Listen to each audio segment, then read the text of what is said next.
Ketika seseorang tidak menyukai pilihan kita, gak berarti kita kalah. Namun itu berarti ini jalan yang kita pilih, bukan yang mereka pilih. Panggilan jiwa kita gak membutuhkan semua orang untuk setuju. Yang kita butuh hanyalah percaya pada diri kita. Fokus kita bukan lagi tentang mengubah pikiran mereka, tapi fokus kita adalah tetap melanjutkan langkah. Melepaskan orang yang gak setuju bukan berarti memutus hubungan, bukan berarti kita memusuhi, bukan berarti kita menutup hati.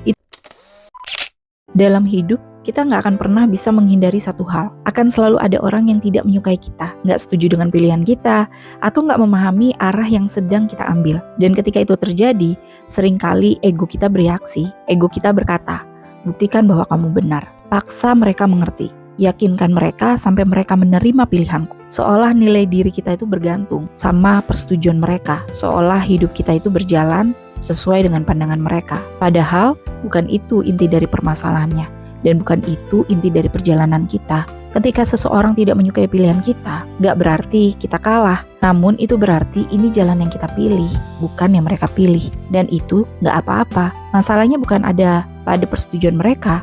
Masalahnya justru ada pada bagaimana kita menanggapi ketidaksetujuan itu.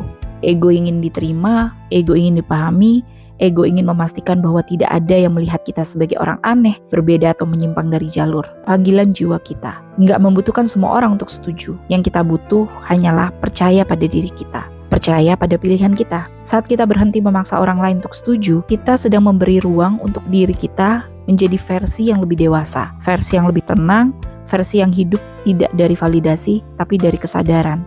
Fokus kita bukan lagi tentang mengubah pikiran mereka, tapi fokus kita adalah tetap melanjutkan langkah. Meski kita harus sendirian, meski kita berbeda, dan meski harus menanggung komentar yang selalu terasa tidak enak untuk didengar. Kita mulai melihat bahwa persetujuan mereka itu bukanlah kebutuhan diri kita, itu hanyalah rasa takut berjalan sendirian dan berbeda dari orang-orang di sekitar kita.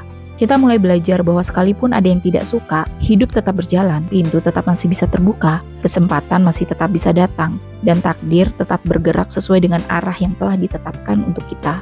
Melepaskan orang yang gak setuju bukan berarti memutus hubungan, bukan berarti kita memusuhi, bukan berarti kita menutup hati. Itu hanya berarti kita berhenti memaksa mereka ikut dalam perjalanan yang bukan milik mereka. Setiap orang punya ritmenya sendiri, punya perspektifnya sendiri, punya harapan, luka, serta ketakutannya sendiri. Gak semua orang mampu melihat dunia dari mata kita, dan itu bukanlah kesalahan. Yang paling penting adalah kita tetap berjalan dengan pilihan kita tetap setia pada arah kita tetap melangkah meski gak semua orang memahami. Karena hidup bukan tentang membuat semua orang setuju, hidup adalah tentang menjadi diri kita yang jujur, bahkan ketika kita harus berbeda. Jadi, hari ini, jika kita menemukan orang yang tidak menyukai keputusan kita, jangan buru-buru mengubah arah kita, jangan memaksa mereka untuk memahami, dan jangan menghabiskan energi kita untuk meyakinkan mereka. Yang bisa kita lakukan adalah katakan pada diri kita sendiri, aku memilih jalanku dengan sadar, aku gak perlu semua orang untuk setuju,